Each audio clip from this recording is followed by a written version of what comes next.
yung labas na po niyo pong mga Bible, electronic, or mga physical Bible. Let's ready our hearts to hear the Word of God. So, dala-dala po ang mensahero. Wala na po kayo ba kami si Dr. Reverend Ronald Stapayka. Amen?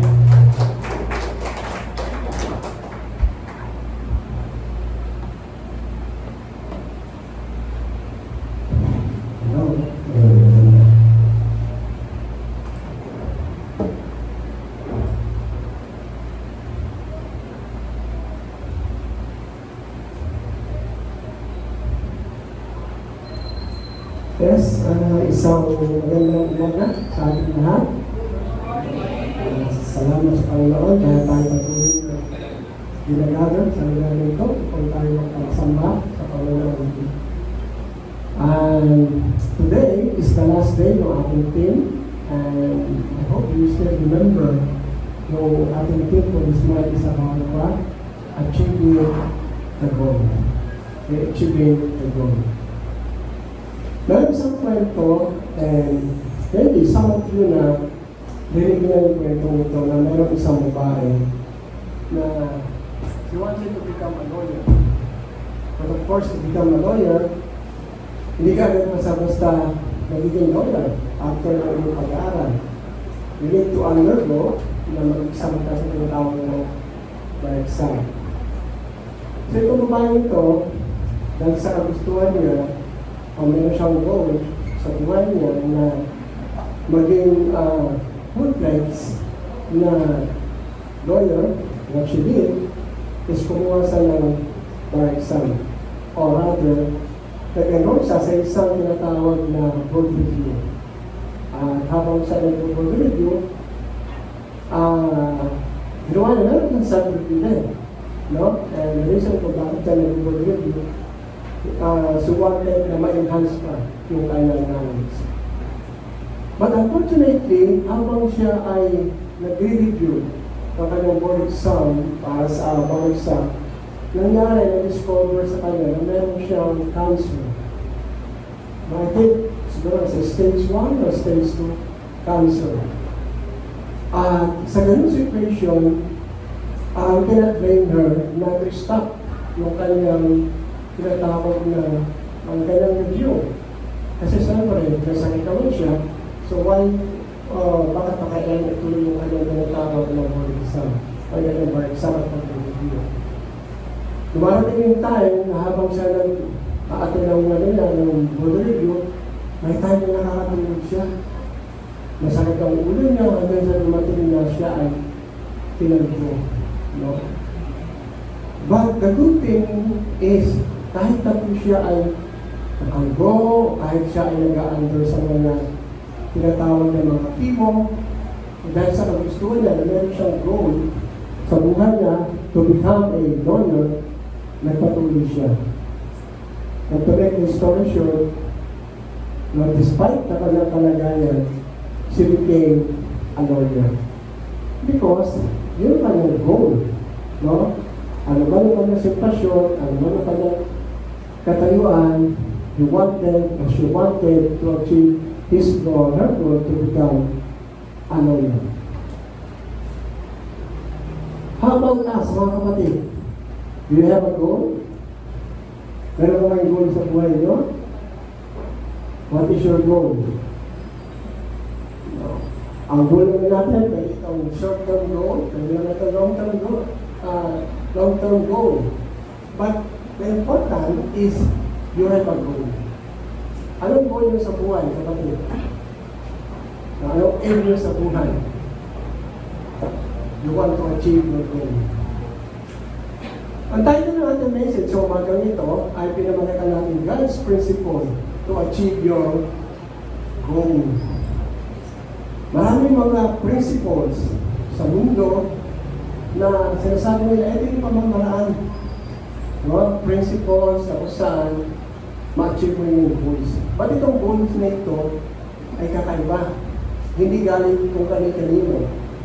Ito ay galing sa Diyos. No? Kaya the title is God's principle to achieve your goal. And if you have a Bible, you can open your Bible in me in the book of Joshua. Joshua chapter 1, verses 1 to 9. So, may I request to stand up, everybody? And we will have a unison reading. No? After the count of 3, so sabay-sabay po tayo. Magbabasa. So, whatever version you have, English man yan, Ilonggo, Bicolano, whatsoever. So, we're going to read that in unison. Okay, after the count of 3, 1, 2, 3. Go. After the death of Moses, the servant of the Lord said to Joshua, son of Nun, Moses' aide, Moses the servant is dead. Now then, you and all these people get ready to cross the Jordan rivers into the land I am about to give to them, to the Israelites. Promise Moses.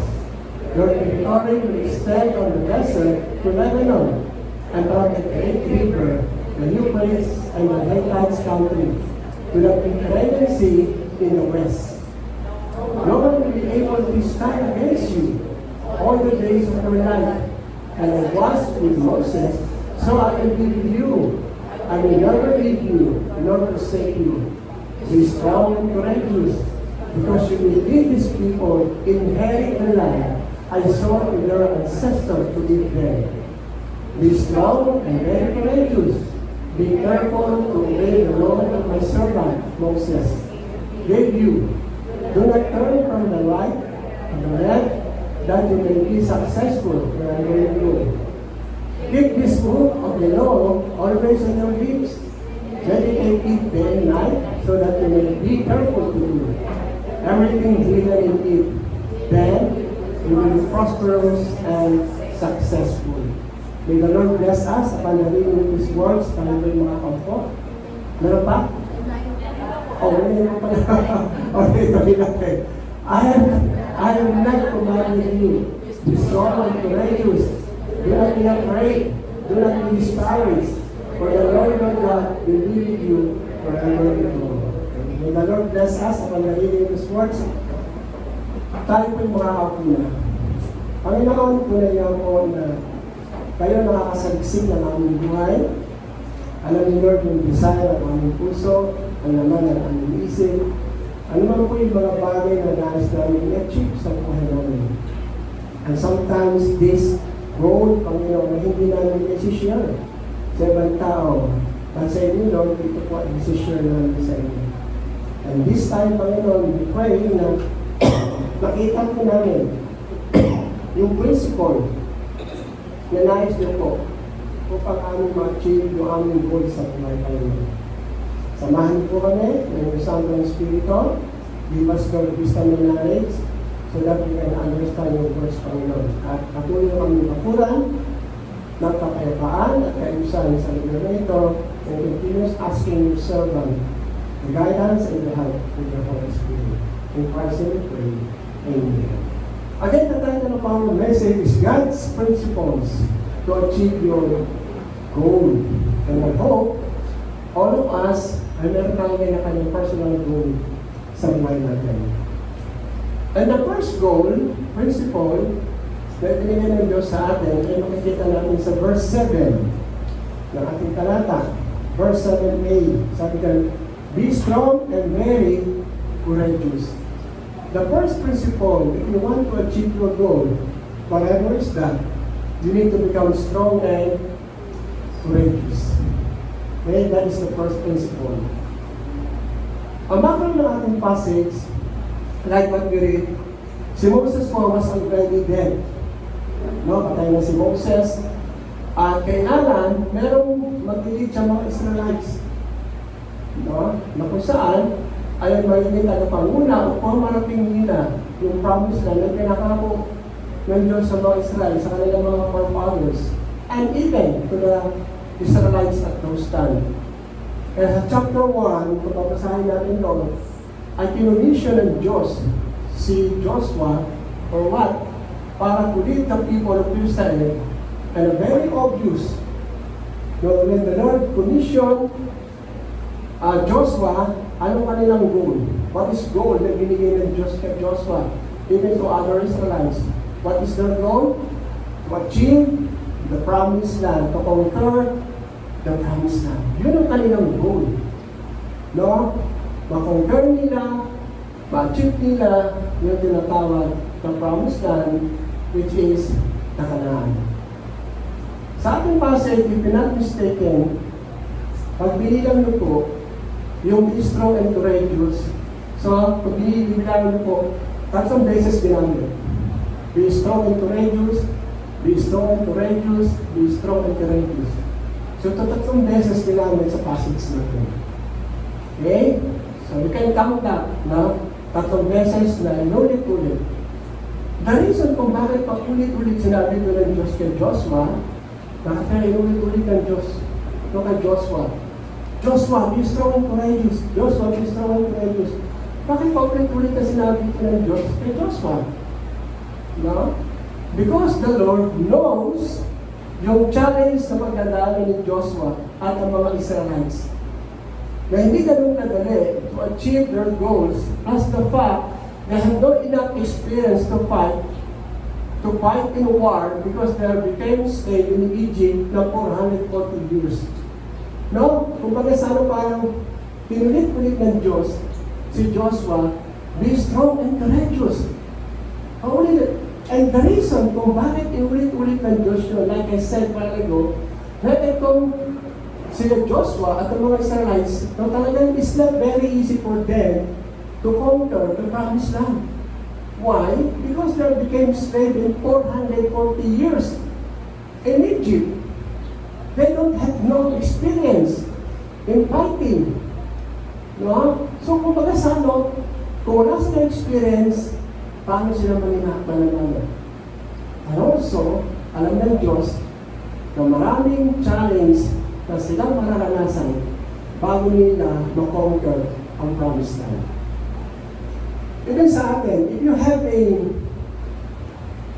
goal in your life, hindi ganun kadali, no?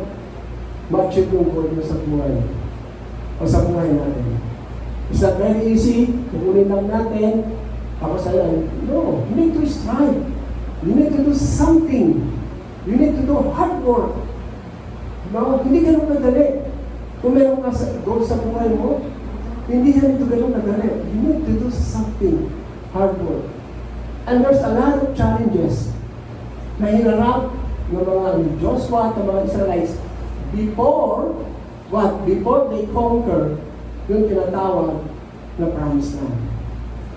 Ano yung mga challenges na naranasan dito ni Joshua with the Israelites?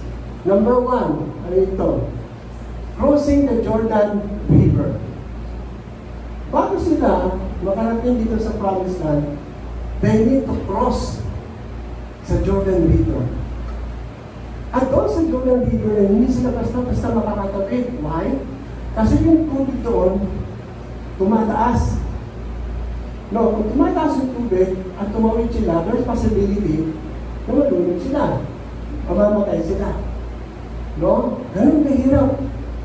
Eh, di ba sa time ni Moses sa Red Sea, di ba?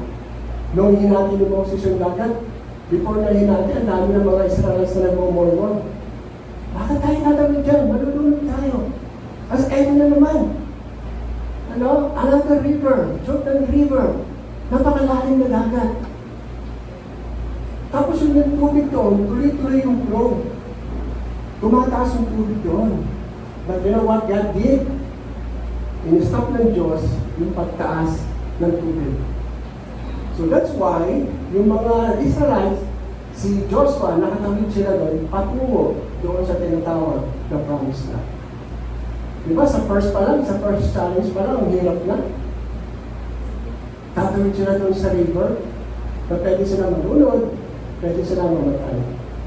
Okay, this is the first challenge na naranasan ni Joshua, even the Israelites. Now, the second challenge is what? Conquering Jericho. Dagat, pagkatapos ng dagat, yung tinatawag na Wall of Jericho.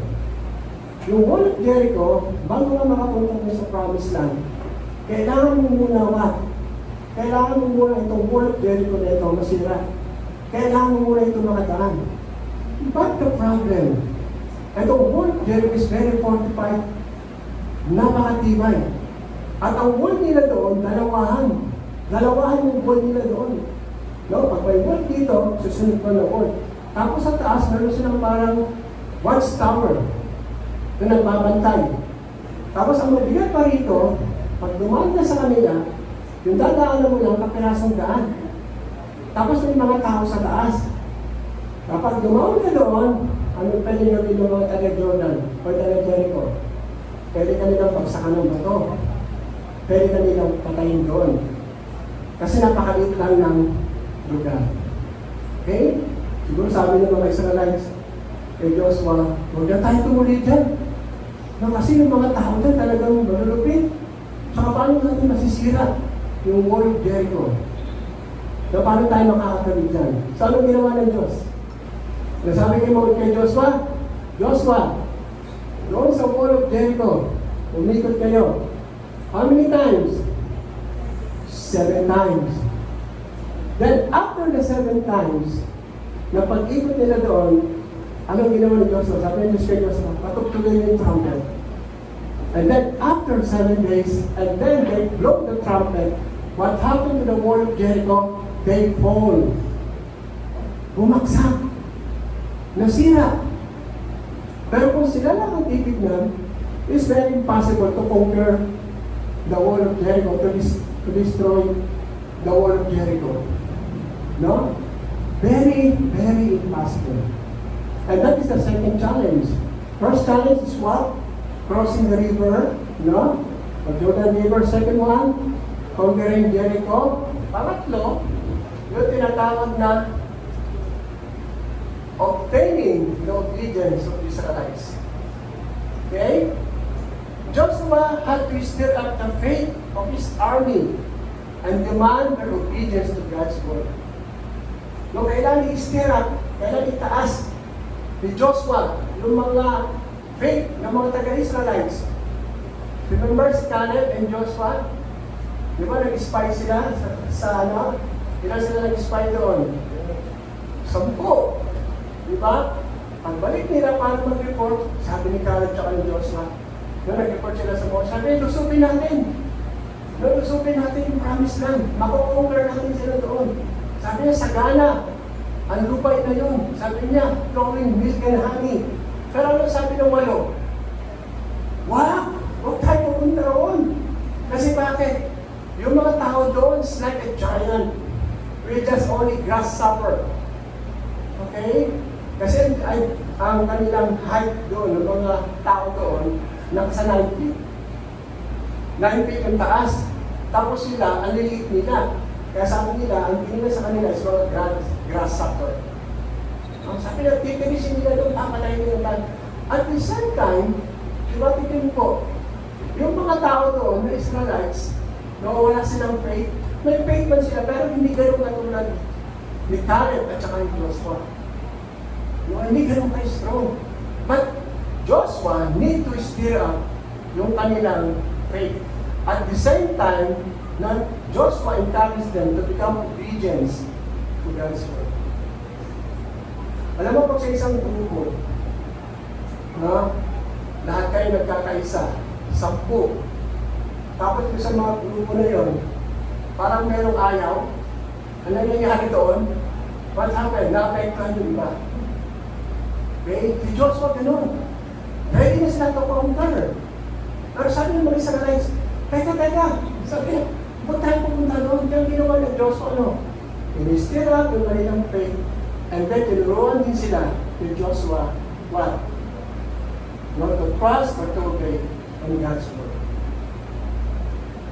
Next, last, destroying the Canaanite. Nung magsakop nila yung Canaanite na nandun sila sa loob, sabi nung Diyos sa kanila, ang bigay sa kanila, sirain lahat. No? Sunugin lahat. Yung gamit ng mga Canaanites, patayin lahat. Kay bata, kay matanda, patayin lahat. Bakit itong mga Israelites na ito, ayaw nila sundin? Ayaw nilang gawin. Kaya sabi nga nila, may mga tanong, If God is God of love, bakit niya inalaw na ipapatay yung mga bata kung sa Canaanites? Bakit nga? And the reason kung bakit inutos ng Diyos na patayin lahat yung mga tao sa Canaanite, kasi bakit? Pag yun sila yung lumaki, pwede sila manipulansya ng mga taga-Canaanite. So kaya sinutos ng Diyos sa kanila, lahat sila lipulin, lahat sila patayin, lahat sila sunugin. No? Kaya ginawa ng mga taga-Israelites, ginawa nila nangihinayang sila. Ayaw nila sinubin yung mga yung mga valuable things. No? Nangihinayang sila. Even yung mga bata. Pero sabi ng Diyos, we need to destroy them. Totally. So, nang-convince sila ni Joshua not to destroy, to eliminate lahat doon sa tinatawag na Canaanites. Kaya kung isipin natin, para kay Joshua at sa mga Israelites, to conquer or to achieve their goals, no, mahirap po nila ito ma-conquer.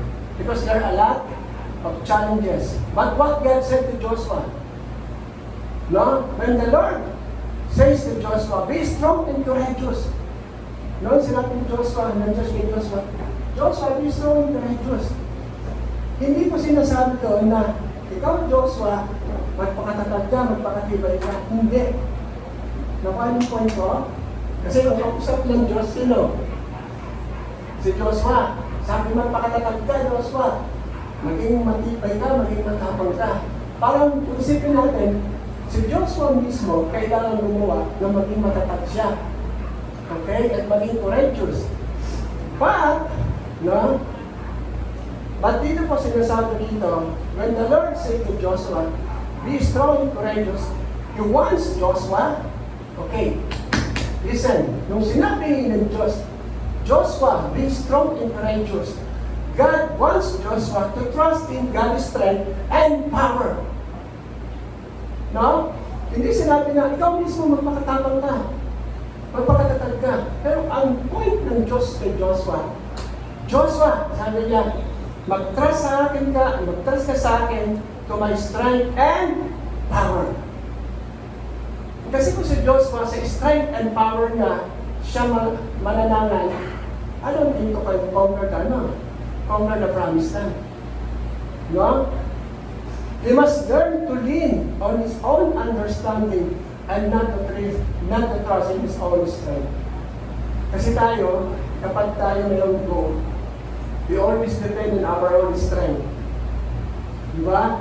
On our own power, on our ability. Doon tayo nakadepende. Pero sinasabi ng Diyos kay Joshua, huwag kang magdepende sa sarili mo. Huwag kang magdepende sa sarili. Magdepende ka, magtiwala ka sa akin, kung mag-trust ka sa akin, sa aking strength and my power. Now, yun sabi ng Diyos kay Joshua. Depend on me to trust in me. How about you? What is your goal or goals? You want to become a lawyer? Sino gusto maging lawyer dito? Who wants to become a doctor? Nasa kamay, wala pa rin. He wants to become engineer. Ayaw pa rin. He wants to become rich. Nasa kamay. Pagka-rich talaga. Diba? Gusto naman po, wala naman masama maging mayaman. Okay? What else? No? Who wants to become successful to his career? Ayaw mo bang maging successful in your career? Okay? Who wants to have a good job? Sino gusto sa inyo magkaroon ng good job? Na trabaho? Hindi na ba ini-aim yun? Okay. To have own business. Sariling negosyo. Walang kailangan. Kasi sana, at least may sarili siya, may aim siya na to become a good business. Wala kayong goal sa buhay? Ha? Hindi. Alam niyo, meron ako nabasa, sabi niya, to have a goal is not, kung meron ka daw goal, para mas lalo ka na bumabata. Kasi hindi mo raw ihinto na makamit yung goal mo. No? So, Pabasa ko sa inyo, minsan, meron akong quotation dito sa cellphone. So, hindi porket matanda ka na, di rin problema sa atin. Matanda na ako, hindi na kailangan mag-goal. No! You need to still have a goal. Even you are senior citizen. Dapat may goal ka pa rin. Kasi if you have your goal, kahit matanda ka na, you feel what? You feel young. Why? Because you want to achieve your goal. Pero kung sa edad natin ganito, mga senior, wala tayong goal, ay tatanda na talaga tayo. We feel matanda talaga. Pero kung may goal ka pa rin, you need to try that. You need to try that. And I want to share with you, Lord to God, ilang taon na ako ngayon? 60. But you know what? Until now, I keep on studying. Now, sa ngayon, kumukuha ko ng master's degree, Bible exposition, matatapos ako at age 64. No, pero sabi ko, I want to finish my, more excited ako. And I feel more young. Kasi bakit? Yung mga classmates yun, mga bata eh. Di ba? At age of 30, yung parang feel ko rin, bata pa rin ako. No? Even I'm 16 years old. Hey, mga kapatid, kahit 16 years old naman yun, dapat may goal pa rin kayo. You still have a goal. But the problem is this, kung kayo meron goal, we have also a challenges. Ano yung mga challenges na yun? Kunin natin yung acronym na OOPS. Hindi POOPS ha, OOPS. OOPS. Kunin natin yung mga challenges sa atin, Christian's challenges. Yung acronym na OOPS. Ano yung tinatawag? Letter A is obstacles. Kapag ikaw meron goals, kapag ikaw meron goals, sabi doon, kapag meron kang goals, maraming mga obstacles. Di ba? Ano tawag yun? Yung sa runner, di ba? Pag tumatakbo, meron nakaharang. That is obstacle. Marami talaga mga obstacles sa buhay before you achieve your goals in life. Okay? So, are hurdles that you need to overcome. Marami kayong obstacles. The second one, opposition. As you strive, you may face with opposition. Marami kayong mga opposition. Yung mga tao na sisira sa inyo. Nag-uupo sa inyo. Remember yung kay sino na to? Bible character, nagtayo din siya ng Wall of Jerusalem. Kalimutan ko na. Si Naaman. Nehemiah. Di ba? Si Nehemiah. Di ba? Ang dami nagpo-post doon. Hindi lang mga other race, kundi even yung kanyang mga mga Jews, pero sabi nila, Nehemiah, kung natin tayo yung Jerusalem na yan. Minsan yung mga opposition, minsan kapitbahay mo pa yan. Minsan minsan yung close friend mo pa yan. Minsan kaibigan mo pa yan. There are opposition. But they're going to oppose to you. Gamitin mo lang sinabi ni Manong Wen. Huwag ka na magpatuloy kasi matanda ka na. Di ba? So may mga opposition na gano'n. Talaga may mag-oppose sa inyo. Okay? So huwag ka na mag-abroad. Huwag ka na ganito, malipagpatuloy. That is opposition. That is your challenge. Okay? Pangatlo, people. Mga tao. Not all people are blessing to you. Are you agree? Not all people are blessing to you. Hindi ka may natabi mo, blessing ba sa'yo? Hindi.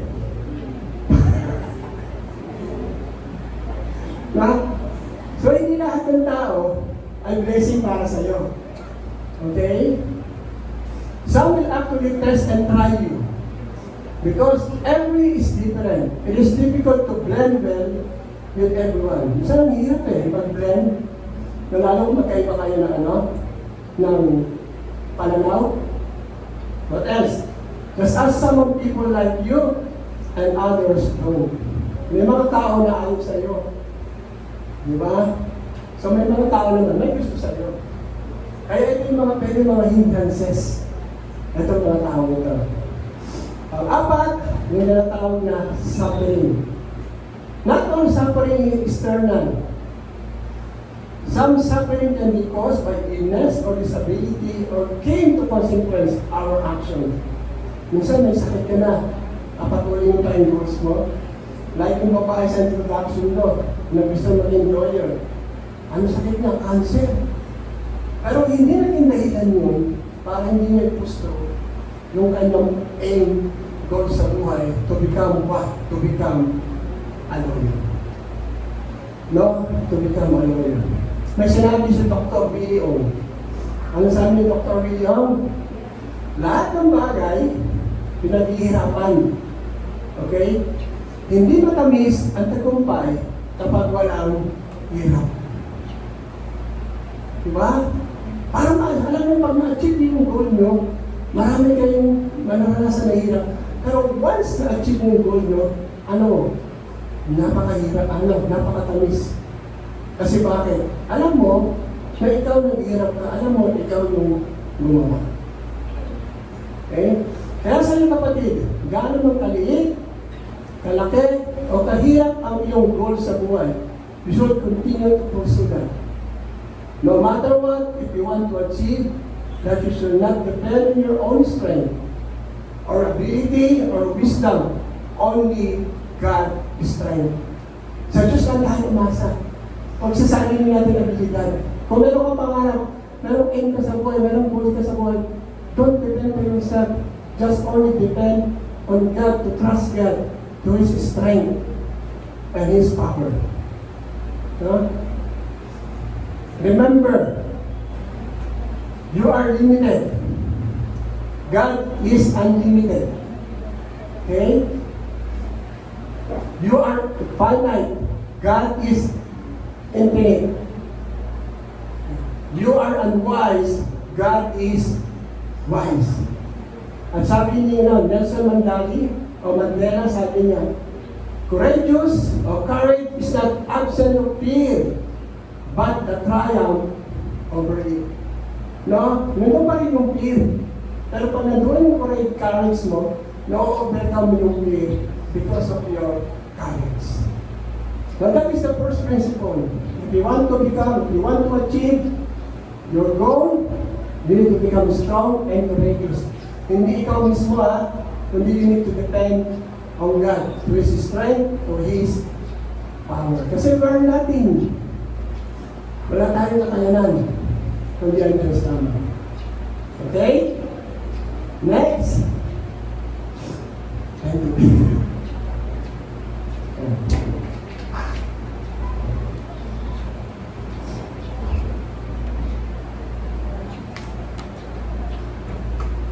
Next, sabi dyan, sa verse 70 pa rin, be careful to obey God's word. That is the second principle. Na gusto ng Diyos sa atin, na unais mo ma-achieve yung goal. Sa verse 7, nababasa natin yan, that you may deserve or observe to do according to the law of God, or to the law. During those time, wala pa po yung Bible na 66 books.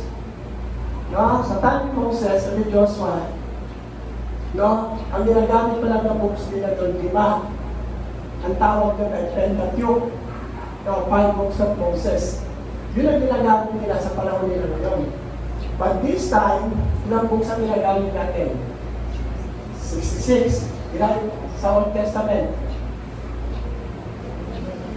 Ilan sa Old Testament na books? Ilan? 39. Sa New Testament? 27. Kaya all in all, we have 66 books. But, during the time of Joshua, ang ginagamit ng ilang books, iba. Genesis, Exodus, Leviticus, Numbers, and Deuteronomy. That is called Pentateuch, or the 5 books of Moses. Okay? As a people of Israel was bound in a covenant. So yung mga Israelites po sila po ay nakabound, nakatali sa covenant ng Diyos. What is a covenant? A simple meaning of covenant is agreement between two parties. Sino pong two parties ito? Ang Diyos at ang mga Israelites. They have a covenant, agreement. Ano agreement nila? Ang sabi ng Diyos, ako ang iyong magiging Diyos, at kayo ang aking magiging bayan. And you're going to obey to me. No, wala kayo ibang Diyos na sasambahin maliban sa akin. What is covenant? A significant part of the covenant of God's promise is to bless obedient Israel. Ito po maganda. So, covenant ng Diyos at ang mga Israelites. Ang pinakamagandang part po doon sa covenant na yun, i-bless ng Diyos, no, ang mga Israelites kapag sila ay nag-obey sa Diyos. It's a part of the covenant. Pero, the Lord will go to curse them kapag hindi sila sumunod saan? Sa salita ng Diyos doon sa Pentateuch. No? Merong condition. If you obey, I'm going to bless you. If you not obey, I'm going to curse you. That is the part of the covenant. A curse of disobedience. And when Israel leaders did according to the law, they were experienced the blessing and the strength of God. This promise to Joshua and Israel repeated from the promise, repeated the promise God made in the Mount Sinai. So itong promise ito ng Diyos, no? Mount Sinai. Saan yung Mount Sinai? Ito yung pinag-anuhan. If I'm not mistaken, ito yung pinagsulatan ng 10 commandments. No? May-repeat ng Diyos doon. Yung kanilang covenant. Yung kanilang laws. No? Na sinasabi doon na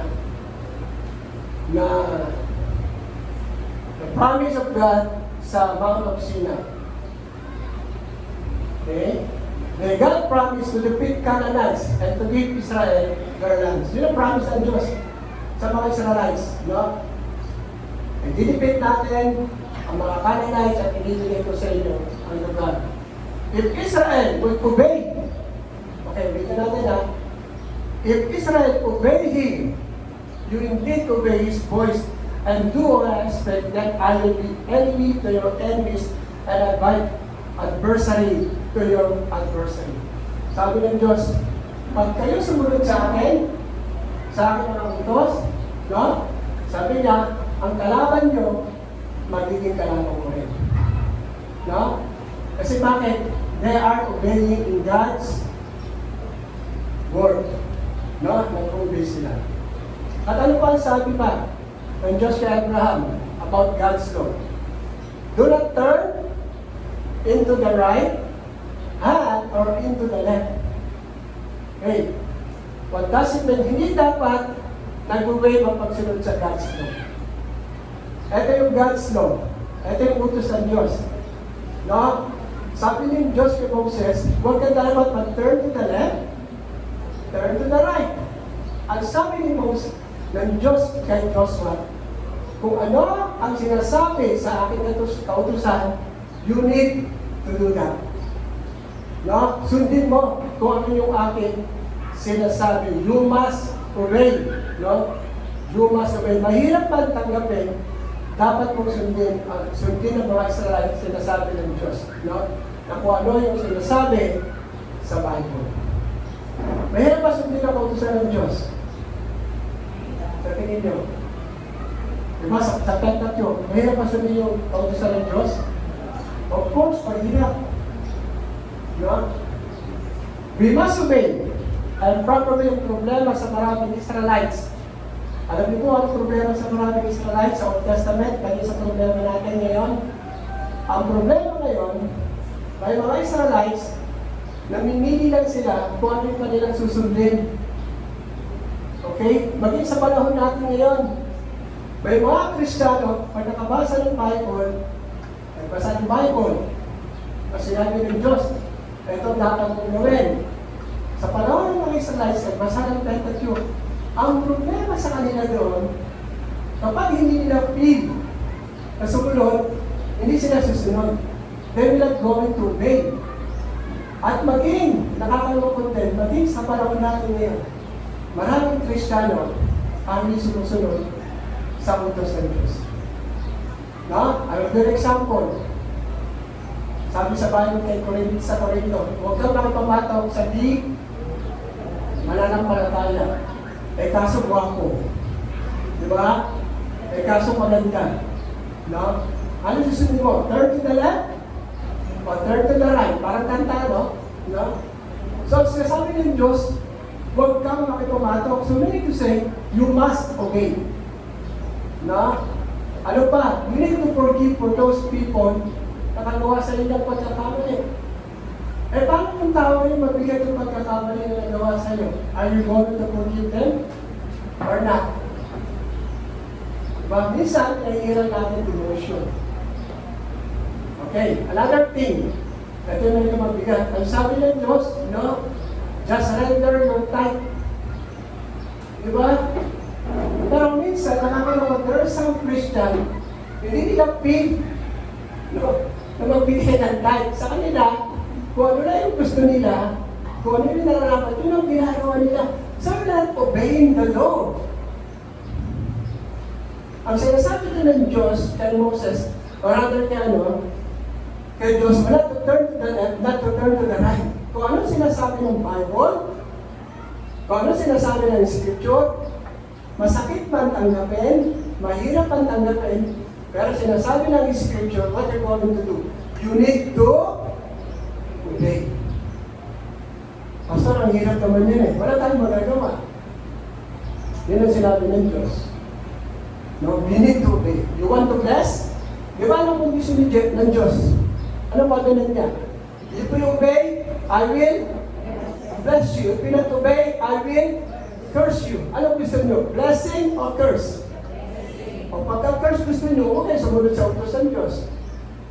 Pero kung blessing ang gusto nyo, you need to obey what the Bible says. Hindi naman ito, alam niyo po, hindi naman nagsisinungaling yung Bible eh.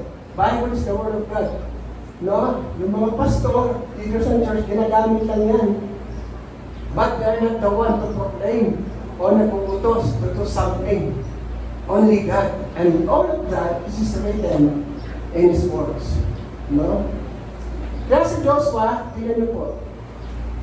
Si Joshua, hindi po siya nagkamali sa buhay niya. Siguro kung may magkakamali, may konti lang. Si Joshua, no? Ang kanyang pamantayan o gabay na binigay ng Diyos sa kanyang buhay na walang iba kundi ang salita ng Diyos o Biblia. Kaya Diyos pa po, at maganda kay Diyos pa eh.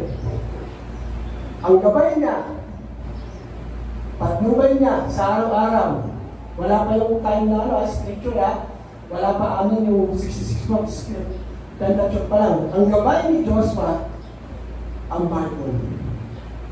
Sa araw-araw na pamumuhay ni Joshua, ang gabay niya kung ano yung sinasabi ng salita ng Diyos. Ito pamantayan niya sa buhay. No? Sa atin din mga Kristiyano, sa atin din mga Kristiyano, kung gagawin natin gabay ang salita ng Diyos sa buhay natin araw-araw, no, hindi ka maliligaw ng landas. Are you listening? Okay. Kung tayo ng mga mananampalataya, listen, kung sinusunod natin, ang Bible, kung ano sinasabi ng Bible, hindi tayo mamimislip kung anong gusto ng Diyos. No, kasi bakit? Meron tayong gabay. At anong sabi sa Psalm 105 o 119 verse 15? Andiyan ba na? Ano sabi sa 100? Sabi niya sa Psalm 119 verse 5, your word is the lamp of my feet and the light of my path. No?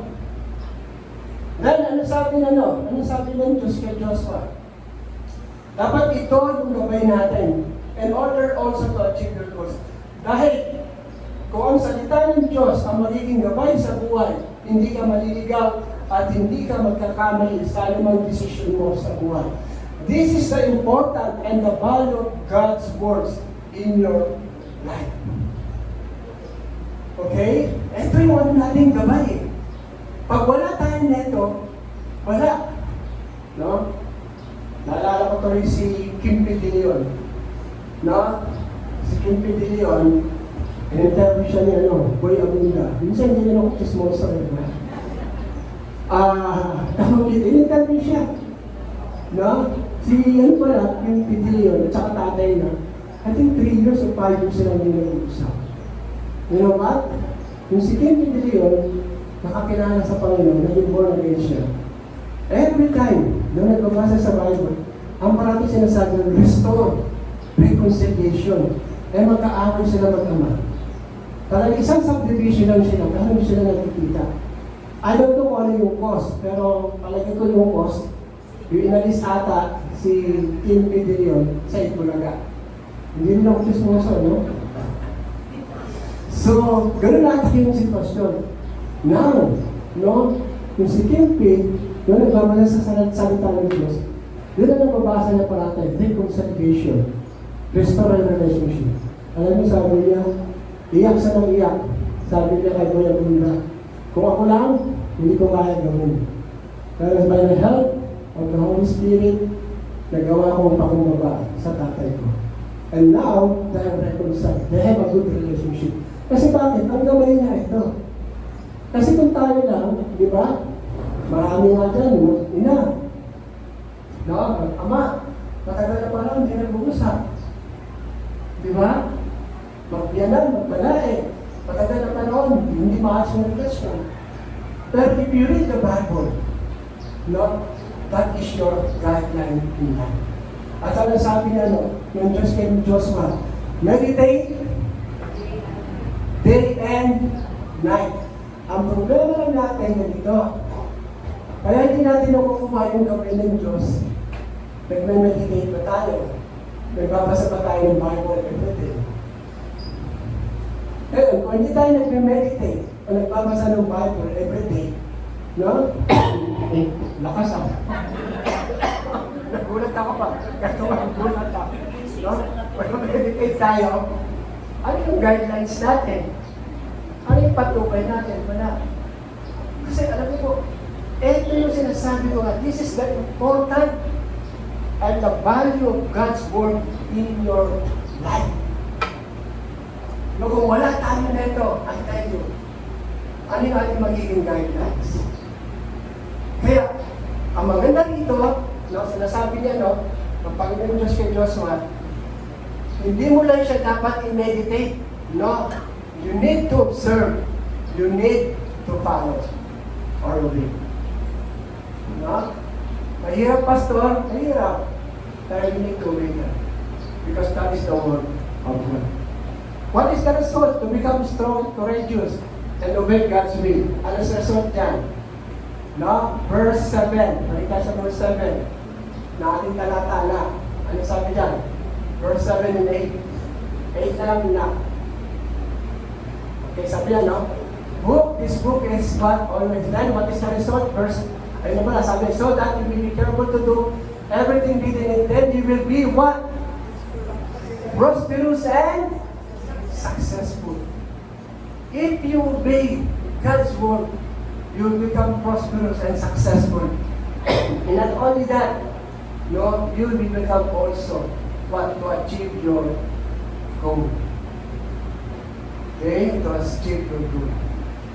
For the Lord your God is with you wherever you go. That is the promise of God. The final encouragement repeated from Joshua chapter 1:5 remind us that Joshua's success did not depend solely ability, not to keep God's word, the presence of God within, and even the greater factor. Naging successful si Joshua, not to himself, but what? Depending and trusting God. Ano man yung ating mga goal sa buhay, don't depend on yourself, but always depend on God. Siya magbibigay sa atin ng courage, siya magbibigay sa atin ng strength and power in order to achieve our goals. At sa ating magtatapos, remember this. Ano sabi dyan? Last part. Never give up on something you really want to achieve. Don't give up. Kung meron man gusto ma-achieve, never give up. Pursue and continue whatever you go in life. Let us pray. Panginoon, salamat po ng marami sa oras na ito na pinagkaloob sa amin. Nalangin po namin ng mga Lord. Tulungan niyo lang kami to become strong and courageous and always to obey your words, Panginoon. In Christ's name we pray. Amen.